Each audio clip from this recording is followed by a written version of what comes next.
13장. 복되게도 안디옥의 회중에게는 예언자, 설교자와 교사들이 많았다. 바나바, 니게르라고 하는 시므온, 구레네 사람 루기오, 통치자 헤롯의 조언자 마나엔, 사울. 하루는 그들이 인도하심을 바라며 금식하고 하나님을 예배하는데 성령께서 말씀하셨다. 바나바와 사울을 따로 세워 내가 그들에게 명하는 일을 맡겨라. 그들은 그 두 사람을 세웠다. 그리고 간절함과 순종하는 마음으로 금식과 기도 가운데 안수하여 두 사람을 떠나 보냈다. 성령께 새로운 사명을 받아 길을 떠난 바나바와 사울은 실루기아로 내려가 키프로스로 가는 배에 올랐다.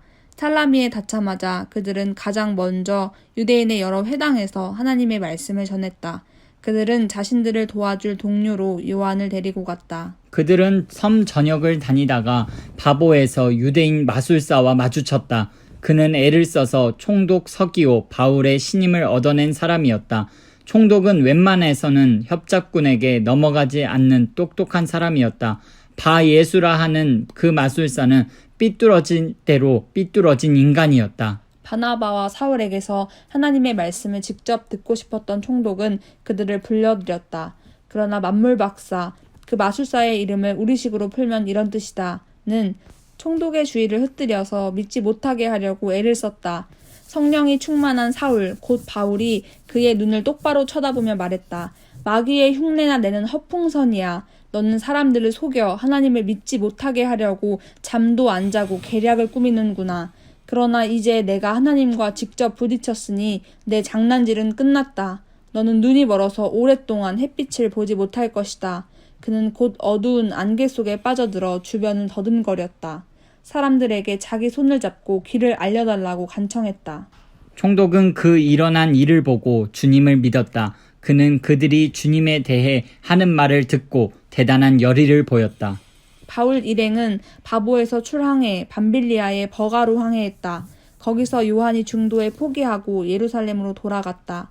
나머지 일행은 버가에서 비시디아의 안디옥으로 이동했다. 안식일에 그들은 회당에 가서 자리에 앉았다. 성경 곧 하나님의 율법과 예언서를 읽은 뒤에 회당장이 그들에게 물었다. 형제 여러분, 혹시 격려의 말이나 전하고 싶은 말이 있습니까? 바울이 일어나 잠시 숨을 고르고 나서 말했다. 이스라엘 동포 여러분, 하나님과 벗이 되신 여러분 들어보십시오. 하나님께서는 우리 조상에게 특별한 관심을 두셔서 이집트에서 짓밟히던 나그네 된 우리 민족을 일으켜 세우시고 거기서 장엄하게 이끌어내셨습니다. 그분은 황량한 광야에서 40년 가까이 그들을 돌보아 주셨습니다. 그 후에 앞길을 가로막는 7 적국을 쓸어버리시고 가나안 땅을 그들의 소유로 주셨습니다. 그 기간이 450년에 달합니다. 예언자 사무엘 때까지 하나님은 사사들을 보내셔서 그들을 이끌게 하셨습니다. 그러나 그들은 왕을 요구했고 결국 하나님은 베냐민 지파에서 기스의 아들 사울을 택하여 그들에게 주셨습니다. 사울이 40년을 다스린 뒤에 하나님은 그를 왕위에서 제하시고 그 자리에 다윗을 왕으로 세우시며 이렇게 말씀하셨습니다. 내가 땅을 두루 살펴 이새의 아들 다윗을 찾았다. 그는 내 마음에 합한 사람, 내가 말하는 것을 그대로 행할 사람이다. 약속대로 하나님께서는 다윗의 후손에서 이스라엘을 위한 구주, 곧 예수를 보내셨습니다. 그 전에 요한으로 하여금 그분이 오실 것을 백성에게 경고하게 하셔서 전적으로 삶을 고치도록 그들을 준비시키셨습니다. 요한은 자기 일을 마무리하면서 이렇게 말했습니다. 너희는 내가 그분인 줄 알았더냐? 아니다. 나는 그분이 아니다. 그러나 너희가 그토록 오랜 세월 동안 기다려온 그분이 가까이 와 계신다.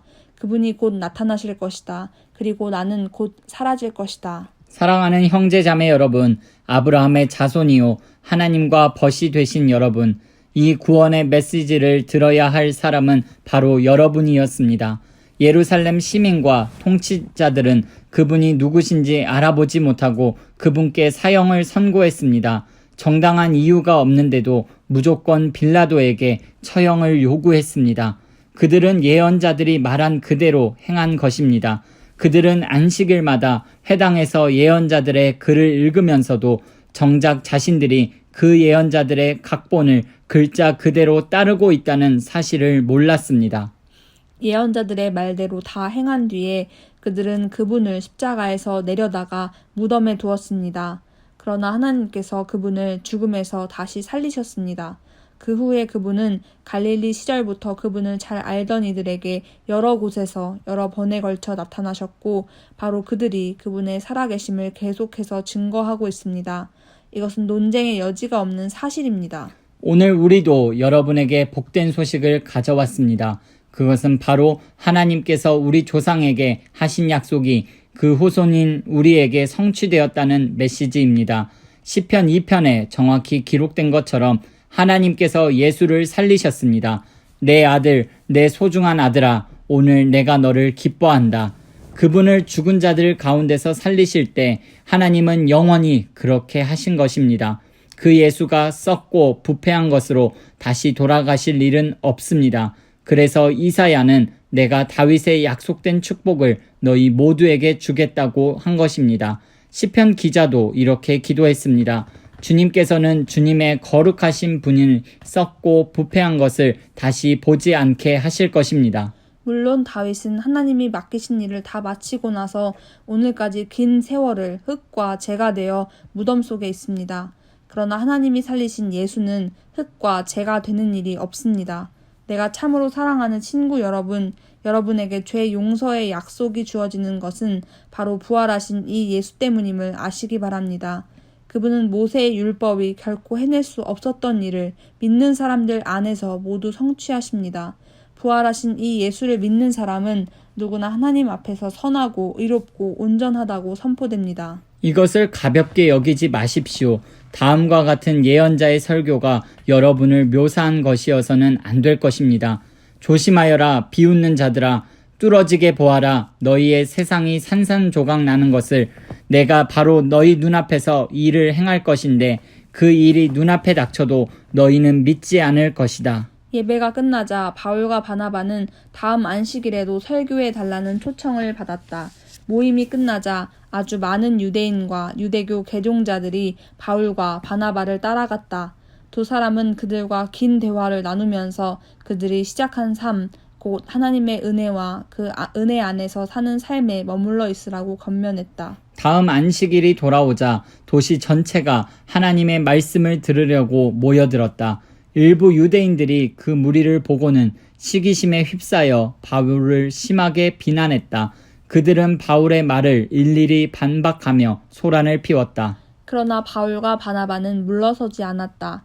그들은 자신들의 입장을 굽히지 않고 이렇게 말했다. 본래 하나님의 말씀은 유대인 여러분에게 먼저 전해지도록 되어 있었습니다. 그러나 여러분은 그 말씀에 관여할 마음이 전혀 없고 영원한 생명에 대해서도 아무 관심과 마음이 없음을 아주 분명히 했습니다. 그래서 모든 이방인에게 문이 열렸습니다. 우리는 그 문을 통해 나아가면서 하나님께서 명령하신 대로 행합니다. 그분께서 이렇게 말씀하셨습니다. 내가 너를 모든 민족의 빛으로 세웠다. 너는 온 땅과 바다 끝까지 구원을 선포할 것이다. 이 말을 들은 이방인들은 자신들이 받은 복이 믿기지 않을 만큼 좋았다. 참된 생명을 얻도록 정해진 사람들은 모두 하나님을 믿었다. 그들은 그 생명을 받아들임으로써 하나님의 말씀을 존귀히 여겼다. 이 구원의 메시지는 그 지역 곳곳으로 들풀처럼 퍼져나갔다. 일부 유대인들이 그 성에 존경받는 여자들과 지도자급 남자들을 선동해서 그들의 소중한 생활 방식이 곧 훼손될 것이라고 믿게 했다. 그 말에 놀란 그들은 바울과 바나바를 적대하면서 강제로 내쫓았다. 바울과 바나바는 마음에서 그 일을 떨쳐버리고 다음 성인 이고니온으로 향했다. 행복한 두 제자는 기쁨과 성령이 흘러 넘쳤다.